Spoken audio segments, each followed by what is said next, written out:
Good evening, everyone. I am Rajrita Nath. I'm the lead at Developer Students Club, Netaji Subhash Engineering College. And by the beautiful face you see beside me, you've already known. Today, we have with us Yemurayi. She's an absolute incredible role model for so many young developers like us, and it absolutely warms our hearts to have someone like us in our community. She's a fintech specialist, the payments manager at Cassava Smartech, a career strategist for women in tech, and I will not take much time anymore. So here we have Yemurayi with the session on today that is a solid foundation for a thriving tech career. Over to you, Yemurayi. Thank you so much, Raj. It's such a pleasure to be here. I am so excited. I always take these opportunities so seriously because I know the impact that mentoring and having access to a whole lot of different people helped me in my career. So for me to sit down today and share about my journey and also share some of the things that I've learned to help you is really such a pleasure. And I look forward to having a great time with you this evening. For you guys, it's afternoon for me. And I'm not too sure where the rest of our mates are joining in from, but I trust we are all well. I am good and fine. So today I'm going to be walking you through a solid foundation for a thriving tech career. Are you ready for us to start? Okay. So before we deep dive into a solid foundation for a thriving tech career, I'd like to tell you a bit about myself and my journey. Then we will take it from there, and you'll see how I'm bringing all this together to present to you a tried and tested roadmap in terms of a solid foundation to a thriving tech career.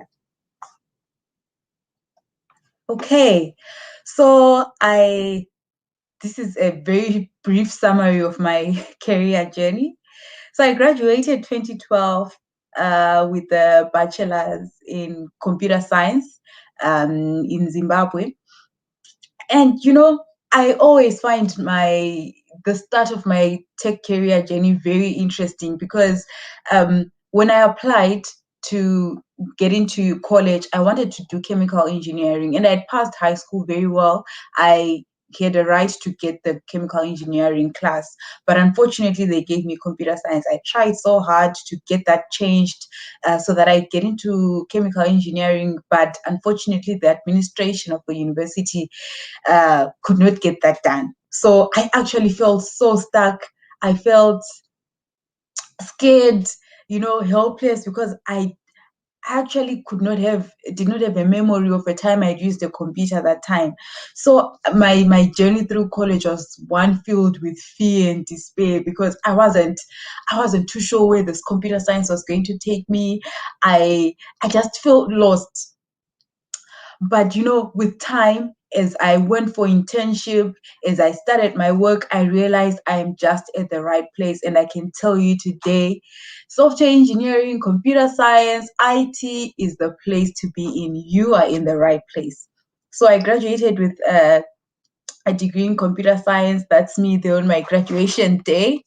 And then I immediately got to start working as a software engineer.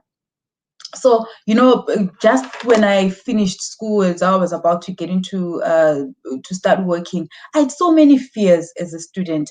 I was scared, okay, will I be good enough? Will I be able to deliver what my boss expects to deliver? Will I be able to deliver value so that someone actually pays me a salary for the work that I'm doing? What am I going to become? What will I look like in 5 years' time? Will I even get a job? Will I make the money that I want? Will I be as good as my peers? It's there all of these fears. I'm sure some of you have experienced some of these thoughts that go through your mind when you're thinking, oh my God, I'm going to finish college and then I'm going to get into industry. I wonder how that's going to be like. So I just want to assure you, you're not alone. I was there and I made it to the other side. And today I'm going to show you how. So I graduated 2012, worked as a software engineer at a local software development firm in Harare in Zimbabwe. And during that stint, which was about 5 years, in between, I managed to do a software engineering stint at Google. as a Tech Women Fellow in 2015. So that's the picture that you see there of me, very excited, first day at Google. That was a very amazing experience. And one thing I can tell you is software engineering is software engineering, whether you're doing it in the United States, you're doing it in India, you're doing it in Zimbabwe, it's still software engineering. So you are doing a great job where you are.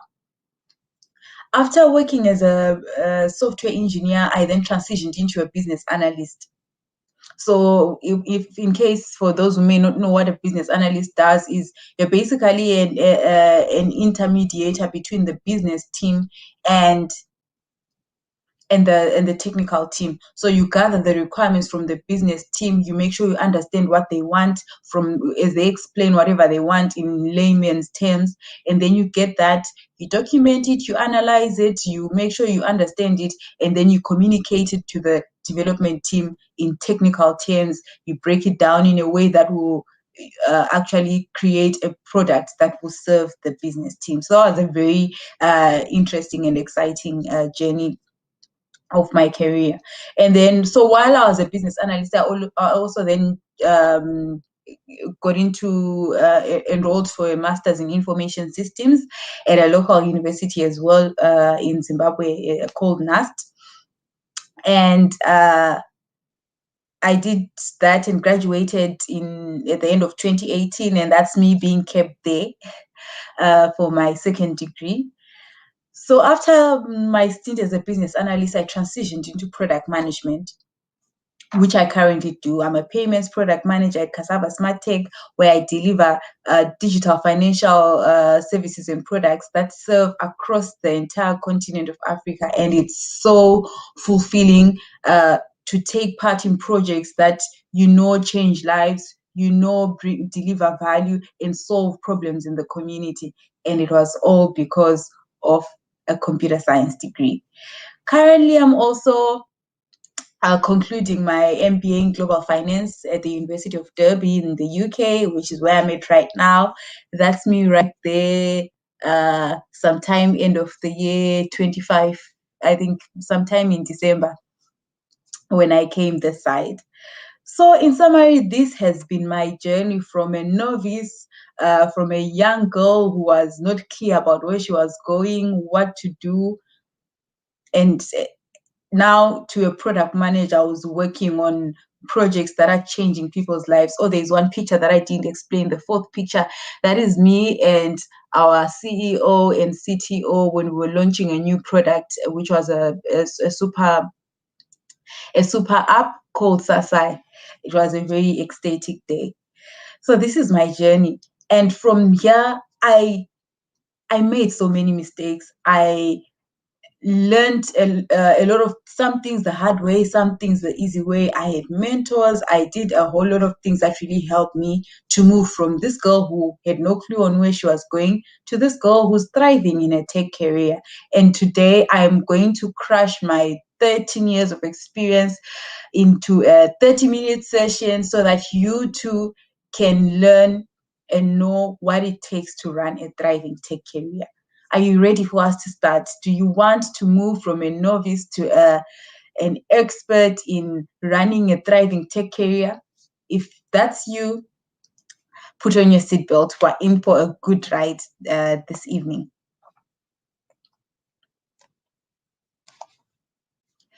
So I'm going to walk you through foundations for a thriving tech career, and our foundation is going to be made up of 5 pillars. So I'm going to walk you through the 5-pillar foundation for a thriving tech career.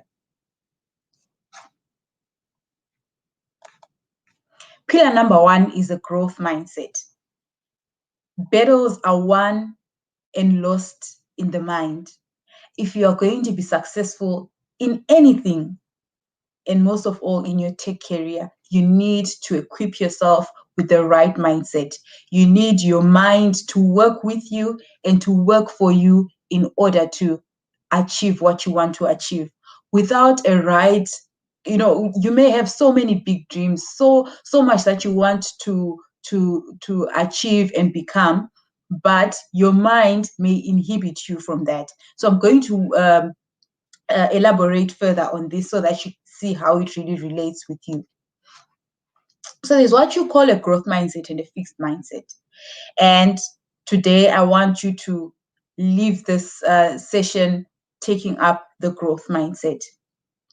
So a fixed mindset. Okay, so I know most people who get into tech, generally, people will consider themselves geniuses, some not.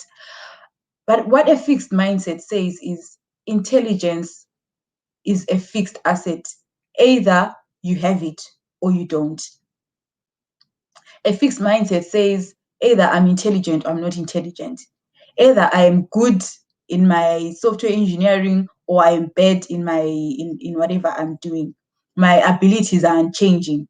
It says so because you think that either you have it or you don't, you're always trying to um you're always trying to prove that you're a genius. You're always trying to prove that yes, I'm able to do this. Or you're always trying to work on smaller items, smaller tasks, smaller challenges that will confirm or validate you being a genius. So a fixed mindset is scared of mistakes. A fixed mindset is scared of challenges because it thinks, oh my God, if I take on a challenge, I may fail. If I fail, it will prove that I'm not a genius. And it's either you're a genius or you're not. So let me just take on the easier stuff so that I can just validate so that I win and then it validates who I am. A fixed mindset also, uh, quickly gives up because it feels okay, either I'm good at it or I'm not. If I try this and it doesn't work, that's it. It means that it's not my thing. A fixed mindset will also say, I'll stick to what I know. A fixed mindset will also take feedback and criticism very personally. Say, if someone says, oh, you did not do this well, or we discovered some errors in the code that you committed into the repository, and then you feel, oh my God, it's the end of the world. That's how a fixed mindset uh, views life. Let's compare it and take it across to the growth mindset. A growth mindset is one that is open to growth, that says failure is an opportunity to grow.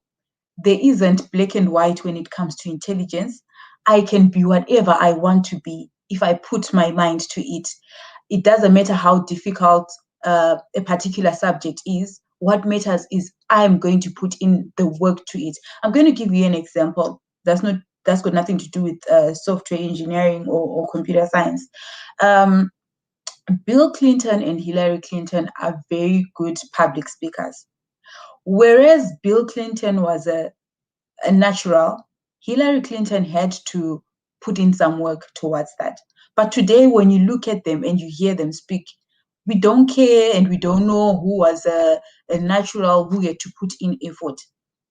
So what matters in life and in your career is not whether or not you are a genius or intelligent or the best in your class or the best in your company. What matters is, are you putting in the effort? Are you putting in the work that is required? That is what a growth mindset is. So that's why I'm saying a growth mindset is important, is an important pillar to your career. You need to always tell yourself, I can learn whatever it is, whatever new technology comes up, I'll be able to put down the time, study hard, no matter how long it takes, how many hours I need to put in. I'm going to work and put in the effort until I get to where I want to go. I will not give up when challenges come. When I make mistakes, so what? It's a learning point. I'm going to move ahead. So a growth mindset says I can learn to do anything I want. Challenges help me to grow. My effort and attitudes determine my ability. Feedback is constructive. I am inspired by the success of others and I like to try new things. So I want you to just take a moment and just reflect to say, what kind of a mindset do you have? Do you have a growth mindset or do you have a fixed mindset? If you've got a fixed mindset, today is a good day for you to turn over a new leaf and allow yourself to explore, allow yourself to try out things, allow yourself to make mistakes, allow yourself to to take the longer route where maybe you need to put in effort to study a particular thing. A lot of people write off certain things. Some people say, okay, I don't want to be a developer or I don't want to use this particular programming language because it is so difficult. But what you need to do is to say, okay, this may appear difficult, but I'm going to put in the effort and the work, and I'm going to get there. So pillar number one to a thriving tech career is a growth mindset. A mindset that believes that with effort and practice, you can become anything you want to be. They say on any day, effort applied over a long period of time will be able to beat talent. So never underestimate the power of effort. If you're around people that seem so intelligent, so amazing, and you feel, oh my God, I'm not as good as the next person, I'm telling you, with hard work, with effort, with focus, you'll be able to reach their standard and even exceed them, because that's what a growth mindset will achieve for you. Pillar number two is curiosity.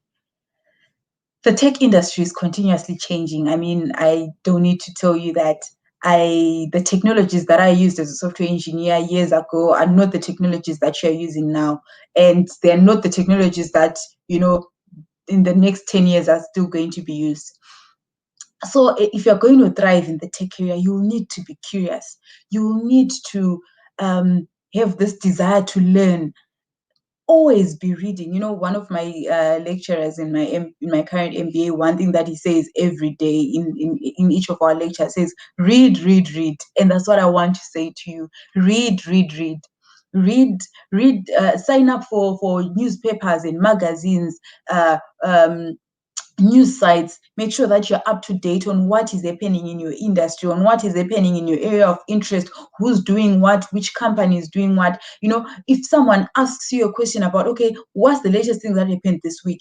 Or let me just ask you today, what's the latest thing that has happened in the tech industry this week, or at least this past 2 weeks, that you are aware of?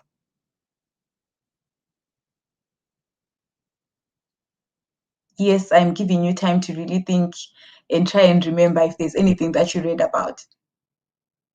It is important for you to keep abreast on what is happening in the industry. It is important for you to keep abreast with new technologies. If it means getting certifications, I remember when I started off, like right now to date, I think I hold about 7 or 8 certifications, because the industry is continuously changing. Go to Udemy, access courses online, Braintree. There are so many platforms that offer free and reasonably priced courses that can ensure that you are well equipped, especially when you are a student. One thing that will make you stand out when you get into a new job, or when you apply for a job, is a CV that displays that you are certified in something. It shows that you are taking initiative, you are taking that extra step to stand out from others. So curiosity is very important. How you're going to demonstrate and apply curiosity is by ensuring that you're up to date with trends. You ensure that you're developing yourself professionally by taking on certifications.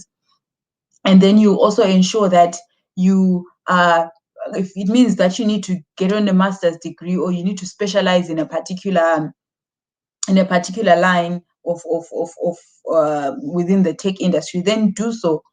Be curious. Never get into a comfort zone. I mean, when you get your first degree, it's a great achievement. I remember my graduation day was so ecstatic after all the hard work, but it's just the beginning. There is always more, and things are always changing.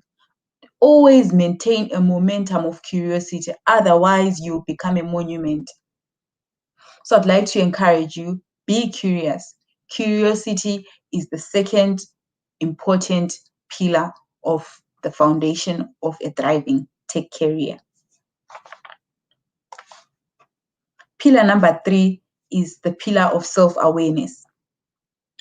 This one is very important to me. I'll share with you a story from my own career that really helped me put this into consideration. After about 4 years of doing software engineering, I felt very discontent. The first few years had been exciting. I enjoyed it. It's what I wanted to do. In fact, let me take a few steps back. When I was in college, because when we're about to finish, it's like, okay, so what do you want to do? Because computer science is quite broad. There's system support, there is networking, there is software development. And software development, there is UX design, there is backend development, there is so much that needs to be done. And most probably when you start, you don't really get the opportunity to then choose to say, this is what I want. Some will, like for instance, I knew that I didn't want to do anything to do with networking. I didn't like it when I was in attachment or internship where I had to get under people's desks and fix network cables. At least now with Wi-Fi, I'm sure it's much better, but I didn't enjoy that. So I was clear that I want to do software engineering, sit in front of my desk and write my code. So that was very important for in me deciding on what to do. So it is important for you to be self-aware, to say, okay, what makes me excited of the courses that I'm doing or the modules that I'm doing in my degree? Which one gets me excited? Which one is such a drag for me? Which particular industry in the tech space is really exciting for me? So it's important to pay attention to yourself as you do your work, as you go about your day-to-day activities, to say, okay, what excites me, what interests me, what energizes me, because that will help you to position yourself in areas where you're going to thrive. Because if you are in a place that you don't enjoy, that you dread, you're not going to thrive, you're not going to do well. So I was going to share with you to say, when 4 years down as a software engineer, I felt very discontented. I I I felt like I wanted more. I would hear my workmates say, "Okay, I want to develop my own software, my own language, or my own assembler, or something like." And I'm like, "Okay, I don't see myself doing that for the rest of my life. Or I don't see myself as a CTO. I see myself maybe as a chief product officer or a chief executive officer." So that realization to say, okay, I'm different from others in this particular way, and it's okay. We are all different, and we are all supposed to serve in different places. So embracing what you like and don't like, what excites you and doesn't excite you, is very important. So because of that, I then started looking out for opportunities where I felt I would grow. That's when I moved from the software firm that I was working with to a bigger corporate, because I felt, okay, that space I'll be able to move from a software engineer to a business to a different role, for instance, which I then moved into as a business analyst. So it's important to really pay attention to yourself, to say, okay, what gets me excited? What kind of a person am I? A person who's analytical? Am I a person who's creative? Am I a person? Take time to take inventory of who you are. So one thing that I would encourage you to do is to take a personality test. One personality test that you can take is the Myers-Briggs test. That is the online, or the 16 personality test. You can look it up. I'll also share the link later in the conversation, so you can take it up. And so you take personality tests online. Listen to yourself, how you feel about different things.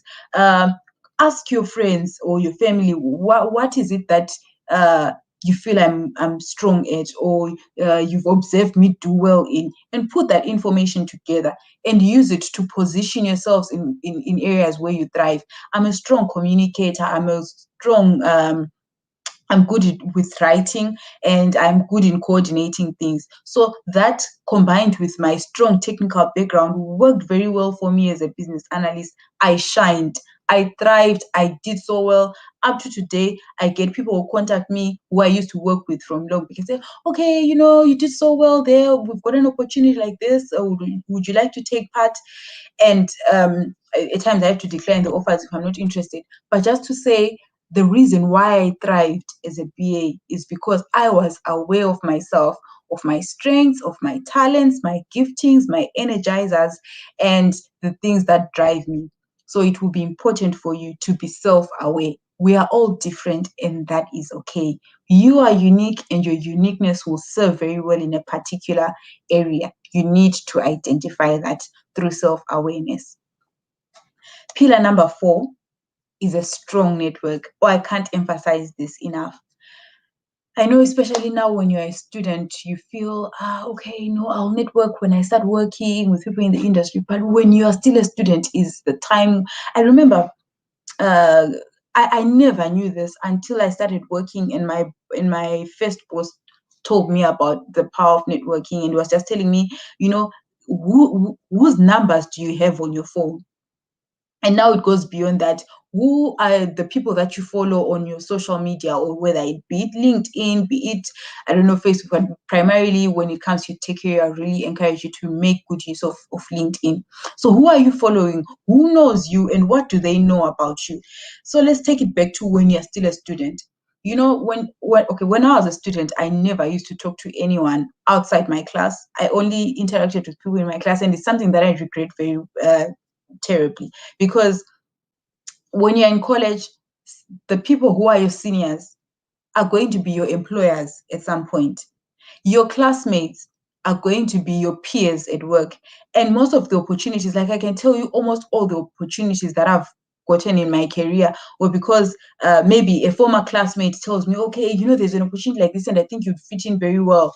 Or someone who knew me from somewhere says, okay, there's an opportunity like this and I think you'd do well in this particular area. So it is very important. Don't take your classmates for granted. Don't take your seniors in your college for granted, because those are the people that are going to be your employers tomorrow, or they're going to be your peers, whichever way. But build a strong network. So beyond the people that you are learning with in your class and your seniors at college, another thing that you can do is to start following people on LinkedIn that represent who you are. Excuse me. One thing that I want you to do today, or at least before the end of the week, I want you to browse through LinkedIn and identify 5 people who represent what you um what you want to look like in maybe about 3 to 5 years, and follow them. So you can use keywords from your self-awareness part to say, okay, what words stand out for you? For instance, if it's product management, you could search out and look for product management, but also look at the other aspects of that particular person and see if they really, stand out for you and present who you are, and follow them. So follow the people that you really would like to become. And another thing that I would encourage you is attend events online. And these days, with COVID and all, it has made so many things more accessible, where you needed to attend a conference and get a flight to a particular different continent. Now you can access online. Attend conferences,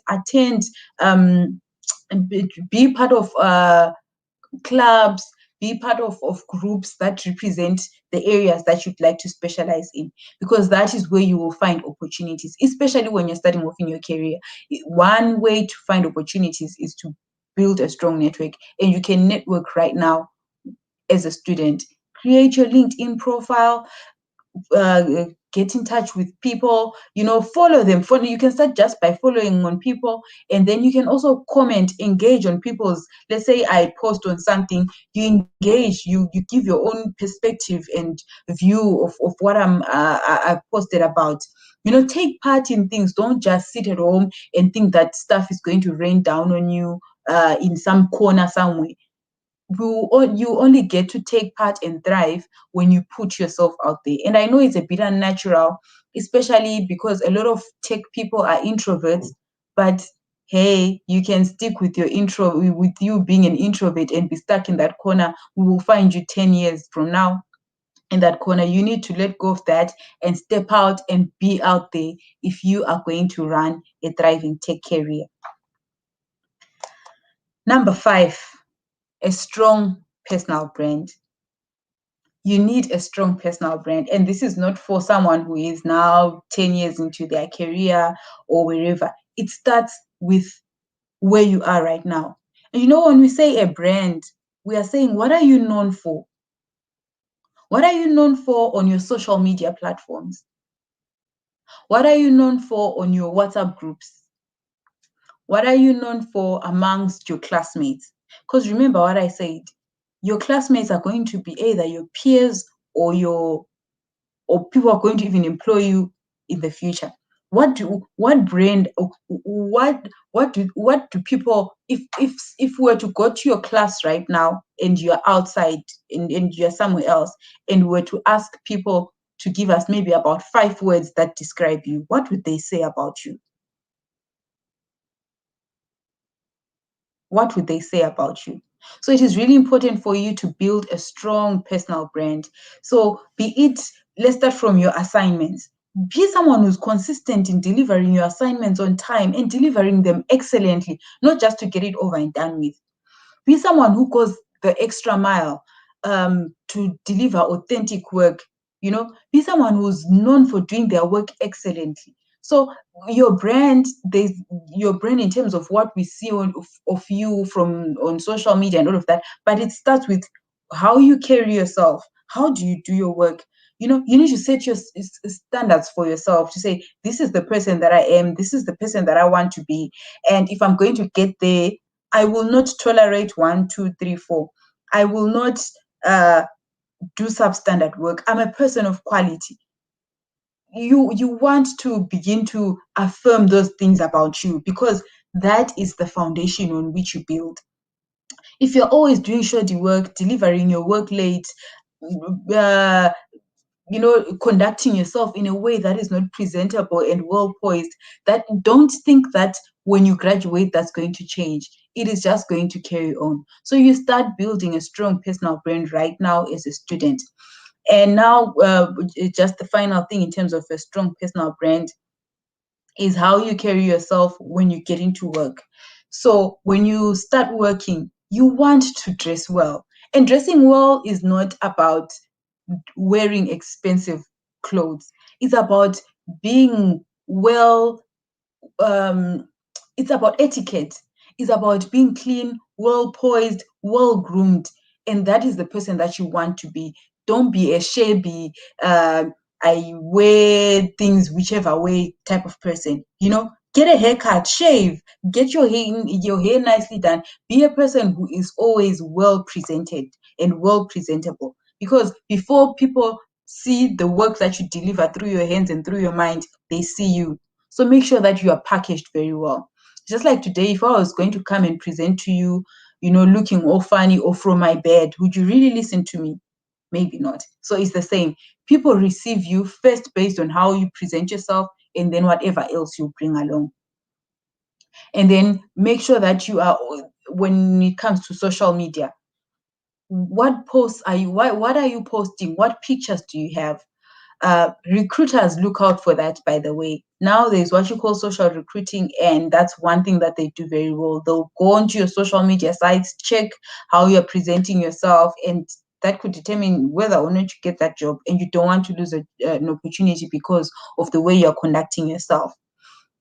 On LinkedIn, try to put up a profile picture that is professional. I know, most work professionals will actually go for a professional photo shoot, get nice pictures done. That's great. If you can afford it, go for it. But now with access to mobile phones, you can actually get a friend, take a picture of you maybe on a nice white background, and looking like the person that you want to become. So have a nice picture on your LinkedIn profile that represents who you are, so that when you communicate with people online, they have a right image of who you are.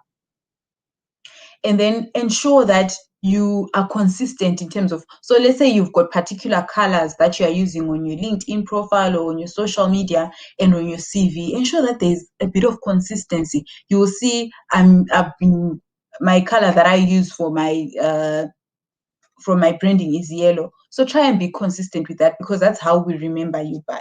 So those are some of the items that you need to consider when it comes to building a strong personal brand. So I've shared with you 5 pillars in terms of how you can build a strong foundation for your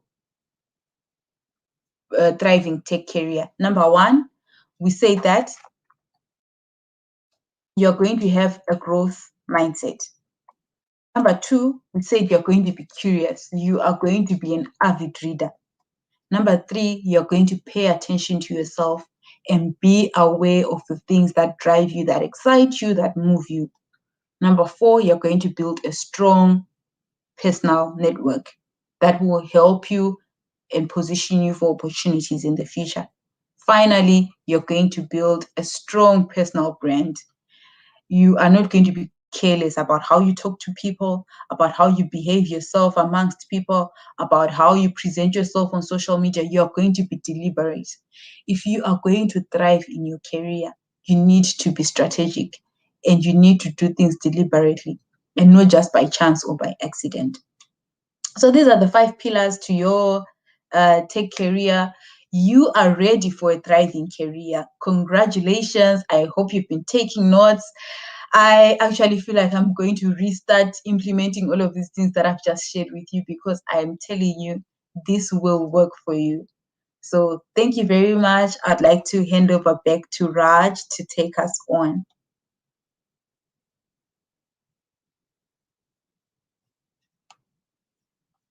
Thank you so much, Yemurayi, for your wonderful sessions. We have a few questions with us. Um, First, we have Anjali. She talks about what points do you think are very important to go up on the resume? Okay, thank you for that question, Anjali. What points do you think are very important to go up on your resume? So basically, a resume is you selling yourself. And when you put up points on your resume, you're not telling us about what you have done. You're telling us about the value that you have delivered.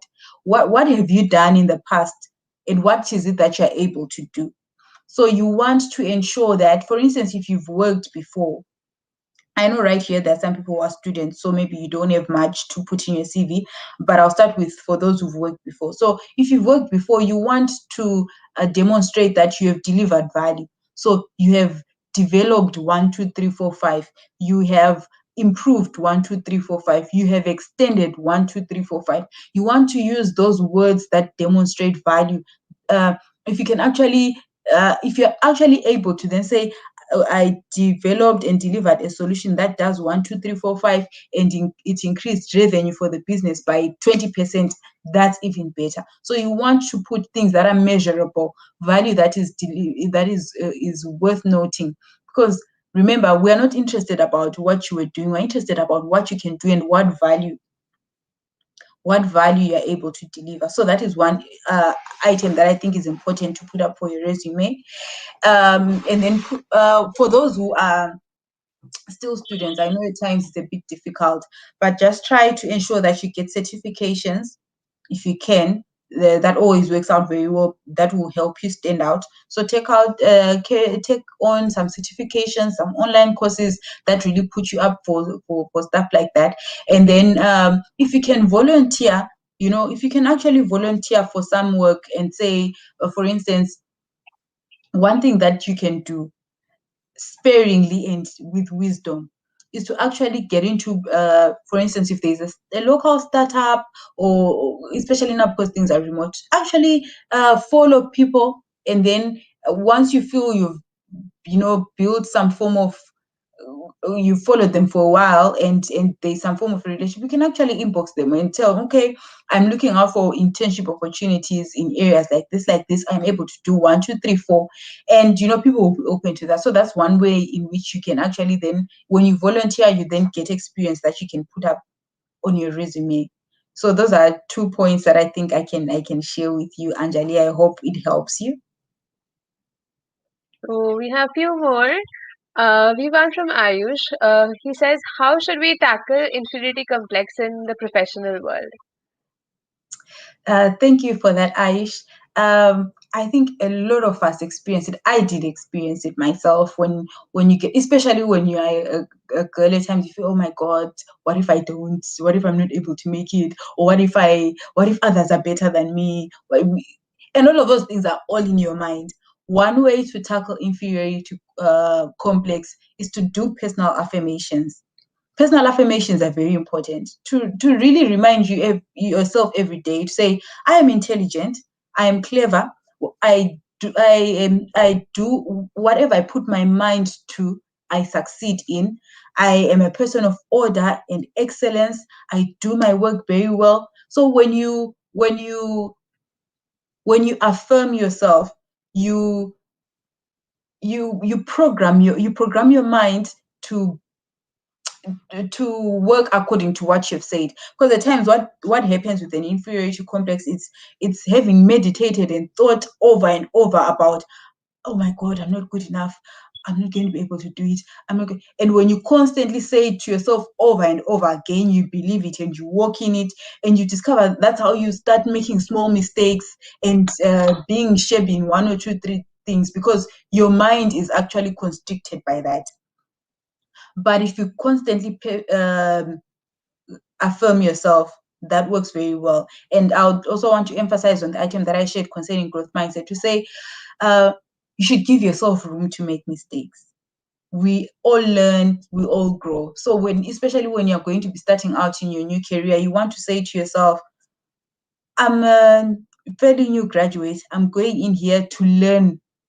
I'm going to deliver value as much as I can, but I'm going to learn. Everyone who's working right now, who's a CEO, who's doing whatever, they started off as a graduate with no experience, and they're to learn, and they're to believe in themselves, and they're to affirm themselves. So affirm yourself and give yourself room to make mistakes, because we are not perfect. There's this next question from Jimu. He says, "What are your views on self-taught programmers?" So, like, not like a professional course or something, but it's more like from Udemy, Coursera, etc. Okay, I think it's uh okay.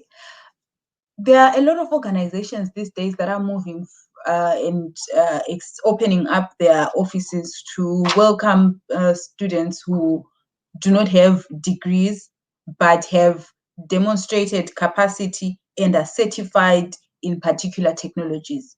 So what I would encourage you to do is, if for instance you may not necessarily have a degree, but you may want to take up a certification.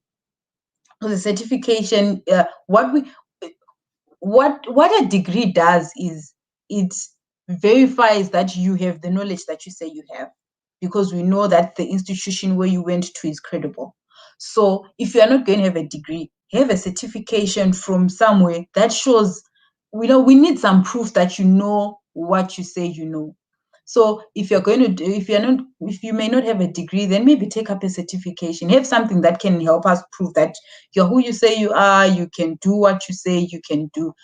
And yes, I can tell you for sure that organizations, like I know at my workplace, they did take up some students who had graduated from, it was a less formal um, class where they were being taught how to program and do the certain and different items, and they actually took in a couple of them into the organization, and they are now software engineers.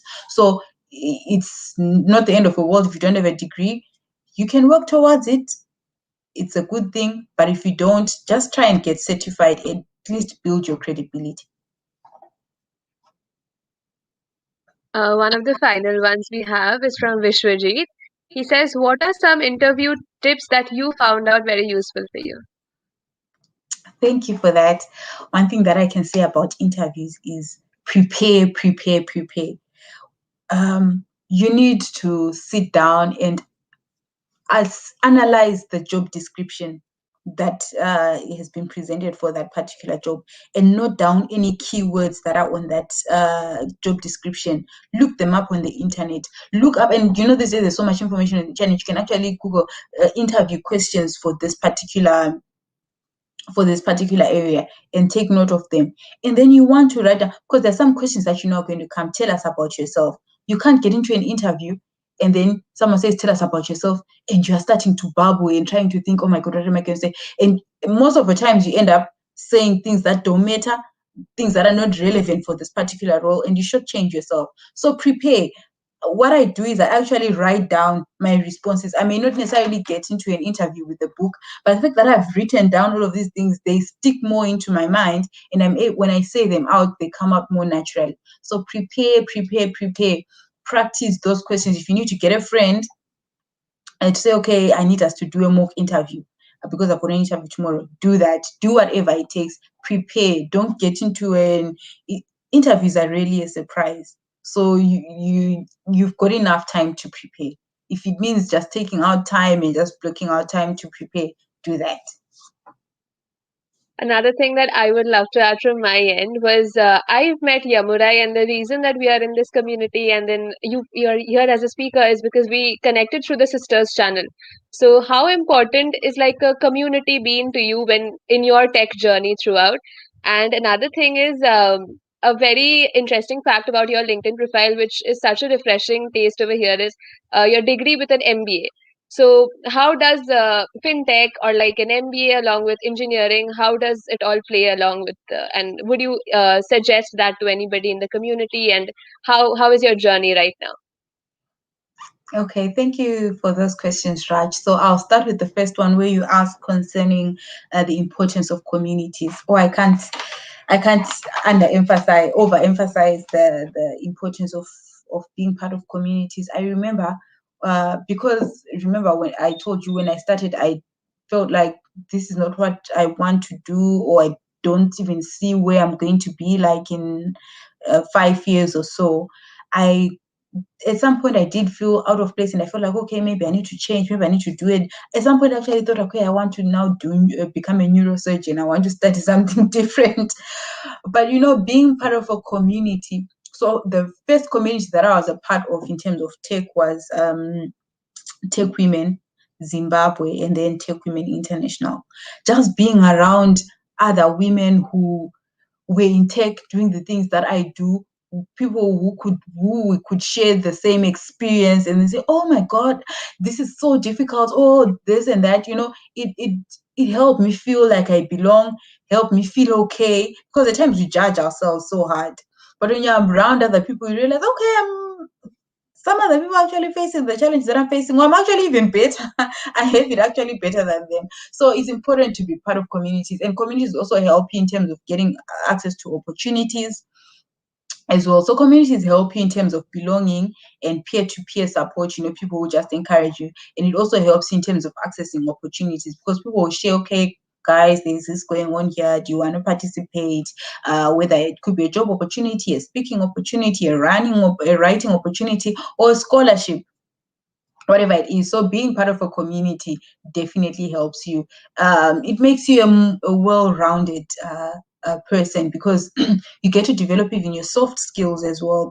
You develop your communication skills, you develop your leadership skills. So be part of communities. I was part of a tech women community, I was part of the sisters community. One other community that I've joined that has really helped me is Toastmasters. I've been part of Toastmasters International for maybe about 4 or 5 years now, and it helped me develop my speaking skills and leadership skills. So it is very important as a techie to ensure that you develop your soft skills, because that is what is going to get you ahead. You discover a lot of people work and remain where they are because they don't demonstrate any leadership qualities, they don't demonstrate any presence, and those are things that are required if you're going to go to another level. So be part of communities where you can actually grow and develop yourself. Then moving on to your second question in terms of me taking up an MBA. So I'm already, as I was progressing in my career, I realized that one, I was specializing in the fintech space. Like most of, so you know how when you're doing software engineering, you could be a software engineer in the health sector, you could be a software engineer in the agricultural sector. So I was majoring in the fintech space. So I needed to strengthen my business and financial acumen, because all of my degrees and previous certifications were very technical, nothing to do with accounting, nothing to do with finance. And I needed that if I'm going to deliver effective financial digital services. So that is one reason why I chose an MBA Global Finance, because some of the modules that I'm taking up have to do with finance, and it has actually helped me broaden my knowledge in terms of services and products that can be availed to customers in terms of financial digital services. But in terms of the MBA, as I already mentioned, in terms of self-awareness, one area that I don't see myself as becoming a CTO. I see myself on the other track of becoming a chief product officer, a chief operations officer, a chief executive officer. And if you're going to get into those roles, you need to equip yourself.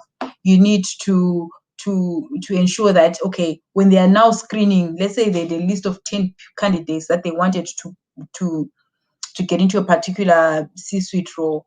You have all the nitty-gritties that are required. You've got, when it comes to business, you've got the skills. When it comes to leadership, you've got the skills. When it comes to the technical stuff, you've got the skills. So it is important as a technical person to always equip yourself with the soft skills and the business related skills that will help you position you for advancing.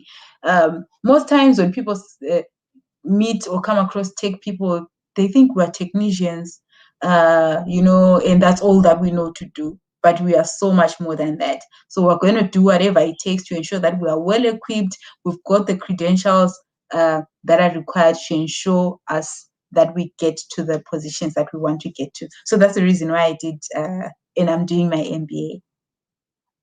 Thank you so much, Yemurayi. As I said, you're truly an inspiration. A lot of comments that have come up is about your journey.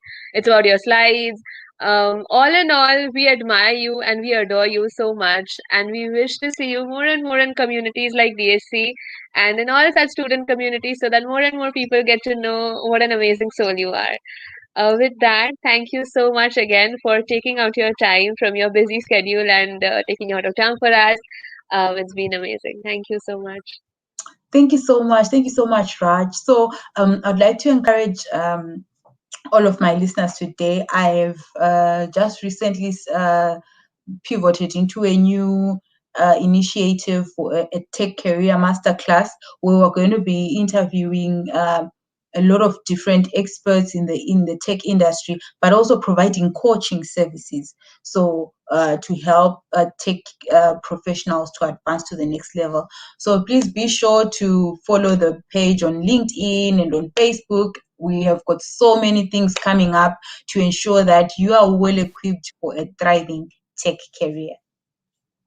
Thank you so much once again. We will surely forward all the links on our socials and on the description of this YouTube video so that it's accessible for anybody who's watching this video later as a stream. Thank you so much, Raj. I really enjoyed our session this afternoon for me and evening for you. Evening for us. Bye bye. All right, then. Bye.